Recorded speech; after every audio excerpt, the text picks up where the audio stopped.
أفتي فلما حبريتان تنسجر جنرال مقبي هاي لزركبهم لعلو تعزز سراويت تقرأي بهاجر السلام كي يحلفوا كم استقل كلو تفليتهم هتي كابت خباب زلوا مسلتات كم زم لخصوا بأرم حمسة زفلت حدوتات حيلتات تقرأي تقاومون تلفزوا تقينهم أبتقاوموا تقارل تدماج جانو نابلكم الدرار عار رمزي قبركم لحزد ما نايكتاتكم نابلكم الشماش متوصلنا لهم زبل مفكر حزم كابنا بن من قدي عاتيهم وإلهم اللهم كابتهم كي يحلفوا استقل كلو عزد سراويت زخنا عزاز معراب جنبار برغادير جنرال مقبي حيله كاب مكينه بموراد كزراربهم ابزفتن اللوانيم اتوم ابلا سراويت اي نسمع بمبال عاويات تحاوسو تقوم كايدم زلوم تعزازن ساعات كاب مكينه بموراد كصبن كزراربم كوان تفتنا خسمعو اي كالون اتوم ابلا حيلታት تا كفليت وزوف مهيان طقما طقمن كوهابم بسقاومو كحاتو صنيحم جنرال مقبي حيله بقربا وانا بسسلط مدرخ ترخيبو زحبو قال كم زبلو بهلاو جنرال انتبلوني كرعاتي سمعني جنرال نزرقمنا يوناي ور عند جنان بزغسمنا يوتادرو ساينس انتبابني اديس ابا قيد استمارك وجنرالነት የለን ክብል ተሰሚዑን ይሩም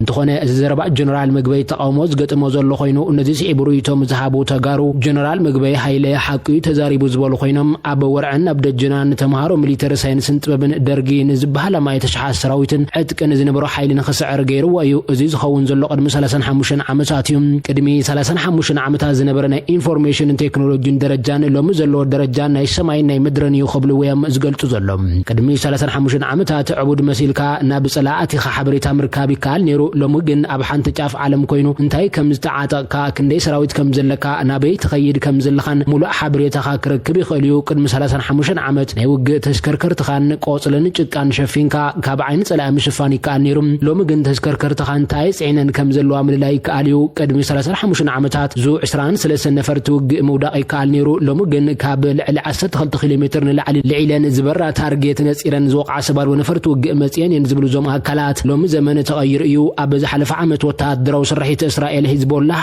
ናይ ዝባህል መራሕቲ ንኮሙኒኬሽን ጥቆሙለን መሳርሕ ምርምር ገይሮም ኣፈንጅሮም ጉዳት ኣብጽሕሙሎም እዮም ቅድመ ዋርሕ ኣባላት ወታደራዊ ስለላ ዩክሬን ናብ ውሽጢ ሩስያ ኣትዮም ድሮናት ገጢሞም እዮም ካብ ተሽከርከርቲ አልዒሎም ልዕሊ 40 ዝኾና ነፈርቲ ውግእ ሩስያ ናብ ሓመድ ቀይሮም ወንዮም አርቲፊሻል ኢንተለጀንስ ዝባህል መጽዩ ነቲ ነባር ወታደራዊ ሳይንስን ጥበብን ካብ ጾታ ወጻ ገይሩ ወዩ ናይ ወርዕን ናይ ደጀናን ፍልጠት ሒዝና ክንጸንሕ ይብልናን ነቲ ዘመንና ዝምጥን ወታደራዊ ፍልጠትን ዓቅምን ይብልናን ንእመን ኢና ንብል ዘለና በመባልዮም ዘገንዝቦም ካልኦት ተጋሩ ድማ ጀነራልነት ክብሪው ኣብ ብረታዊ ገድሊ ዳግማውያን ትግራይ ወይ ድማ ብረታዊ ቃልሲ 17 ዓመት ተሳትፉ አቀይቶ ተሕዋሓት ማሌሊት ናተባሃሉ ክጽውዕሎ ይግባን እቲ ጀነራልነት ዋርድያ ኮይኖም ብዘገልገልዎ ፖለቲካ ውድብ ዝተዓድሎም ይኽብልዮም ዝቃወሙ ዘሎም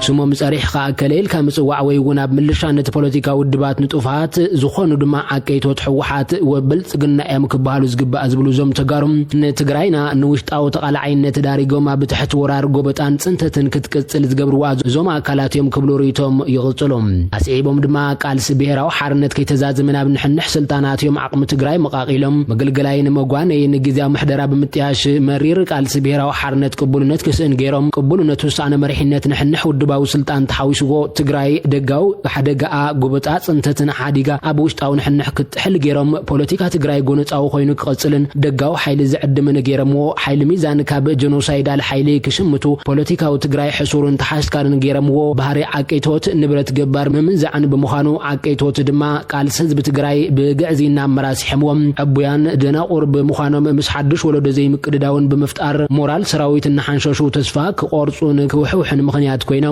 ዝተጋደሉ ንትግራይ ካብ ወራር ጎበጣን ጽንተትን ሓራን መውጻ ገዲፎም ኣብ ንሕንሕ ስልጣንን ፖለቲካው ድብ ምጥሓሎም ምግምምዖም ኣብ ውሽጢ ሰራዊት ትግራይ ክልሕኹን በመግባር ቃልሲ ብሄራዊ ሓርነትን ሓደጋ ዳሪገሞ ተቃላዕነት እውን ማዕቢሉ ይብሎም ግዛትን ህዝብን ትግራይ መጣልዕን ንሕንሕ ስልጣኖም በመግባር ትግራይ ሓርነታ ከይተረጋግጽ መስወረርቲ ጎበጥን መጽነትን ሓይልታት ይሰርሑን ይሕሽከሩን ፖለቲካው ተሳትፎ ዓቀይቶት መራሕቲ ትግራይ ፖለቲካ ትግራይ ዕጡቋት ዝወነና ፖለቲካውያን ውድባት ወሊዱ ወሓትን ስምረትን ብዝባሃላ ፖለቲካውያን ሓይልታት ተባሂለን እዚ ድማ ዲሞክራሲያዊ ሰላማዊ ፖለቲካው ቃልስ ንሕንሕ እንቅፋት ኮይኑ ድሕረ ባይታ ፖለቲካ ሕወሓት ብሕሽክርና ንዝባጽሐ ኮይኑ ነቲ ዓሌታዊ ፖለቲካን ትዳፍኡን ዝተጋደሉ ሕዳት እዮም እቶም ዕጡቋት ድማ ዓቀይቶት ወይ ድማ ዓሌታውያንን ናይ ጉጅለት ለኣኽትን ፖለቲካ ሕወሓት እውን ነይሮም እዮም ሓንጊዶም ብልጽግናን ሕወሓትን ከም ውድብን ክኾኑ ዝፍትኑ እውን ኣለው በመባል ነጥብታቶም የቐምጦም ነዚ ተቃውሞን ሕቶ ተጠቃምነትን ሓይልታት ታስዒቡ ካቢኔ ግዝያዊ ምሕዳር ትግራይ ደንብ ተጠቃምነት ሓይልታት ትግራይ ተጽደቀ ኮይኑ ካቢኔ ግዝያዊ ምሕዳር ትግራይ ለምሽዋዓት ጥቅምት 2018 ዓመተ ምህረት ኣብ ዘካየደ ህጹጽ ኣኼባ ደንቢ መሰልን ተጠቃምነትን ሓይሊ ጸጥታ ትግራይ ብዝርዝር ዘትዩ ተግባራዊ ክኸውን ብምሉእ ድምጽ ጽዲቁ እዮም። እቲ ጸደቀ ደንቢ መሰረታዊ ድሌትን ኣገልግሎት ሕክምና መሳርሒ መንበር ኣባይትን ኣብ መንግስታውን ዘይመንግስታውን ትካላት ክብረ ወሃዋ ኣገልግሎትን ትምህርትን ስልጠናን ዝምልከቱ ተጠቃምነታት ዝሓዘ እዩ። መሰል ተጠቃምነት ኣባላት ሓይሊ ጸጥታ ትግራይ ንምርጋጽ ነዊሕ እዋን መጽናዕቲ ዝተገብረሉን ምዝምልከቶ ምራር ሓይሊ ጸጥታ ምይይጥና ተኻይደሉ ጸንሐ ኮይኑ ካቢኔ ጊዜያዊ ምሕዳር ትግራይ 5 ጥቅምት 2018 ዓመተ ምህረት ኣብ ዘካየደ ህጹጽ ኣኼባ ተጠቃምነት ሓይልታት ዝምልከት ዝቐርበ ረቂቕ ደንቢ ዘትዩ ናብ ዝምልከቱ ኣካል ምሕላፉ ዝዝከር እዮም።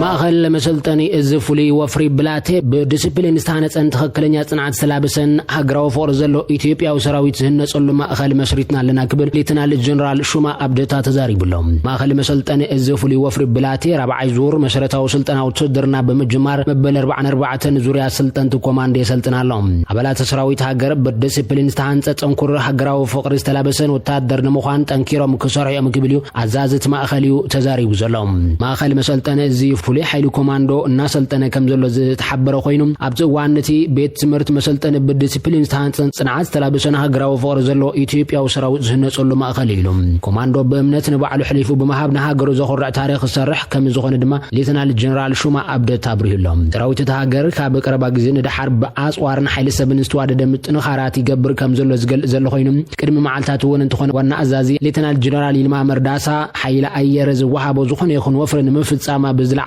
ብርክ ድልውነት ይርከብ ኢሎም። ምክትል ኣዛዚ ሓይሊ ኣየር ንኦፕሬሽን ኣየር ብፍጣጥ መፍሪ ዕዙዝ ኣስተዋጽኦ ዘበርከቱ ክፍልታት ኣፍልጦ ዝሃበ ኮይኑ ሌተናል ጀነራል ይልማ መርዳሳ ድማ ኣብቲ እዋን ነቲ ትካል ዝወሃቦ ለቕቶን ወፍርን ንምፍጻም ኣብ ልዑል ዓቕሚ ምድላው ከም ዝርከብ የረጋግጽ ዘሎ።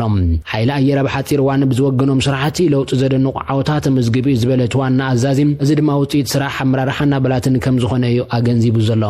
ኢትዮጵያ ኣብ ዝሓለፈ ዓመት ብርክት ዝበሉ ኣባላት ሰራዊት ምክልኻል ዝኾኑ ወታደራት ኣሰልጢና ከም ዘመረቀት ኣብ ዝተፈላለዩ እዋናት ክግለጽ ጸኒሕሎም። ቀዳማይ ሚኒስትር ኣብይ ኣሕመድ እቲ ሃገር ኣባላት ሓይሊ ኣየር ምድርን ባሕርን ዘጠናኽሩ ጸጋታት ቴክኖሎጂ ብምዕባል ከም ዘላውን ክዛረብ ይስማዕ እዩ። ንዓሰርታት ዓመታት ኣፍ ደገ ባሕርን ዘይብላ ኮይና ጸንሐት ኢትዮጵያ ብዝሓለፉ ዓመታት ኣባላት ሓይሊ ባሕርን ዳግማይ ክትሃንጽን ክትሕይልን ጸንሐት ኮይና ኣብ መወዳእታ ዝሓለፈ ዓመት ቤት ጽሕፈት ሓይሊ ባሕሪ ኣብ ኣዲስ ኣበባ ተሃኒጹ ተመሪቑ እዩ። ቀዳማይ ሚኒስትር ኣብይ ኣሕመድ ናብ ስልጣን ካብ ዝመጽእ ንድሓር 2 ግዜ ንላዕለዎት ወታደራውን መኮንናት ዕብየት ዝሃበ ኮይኖም ኣብ ወርሒ ጥሪ 2012 ብድምር 65 ጀነራል መኮንናት ንዕብየት ማዕርግ ክረኽቡ እንከለዉ ካብዚኣቶም 6 ሌተናል ጀነራላት 19 ሜጀር ጀነራላት 40 ድማ ብርጋዴር ጀነራላት እዮም።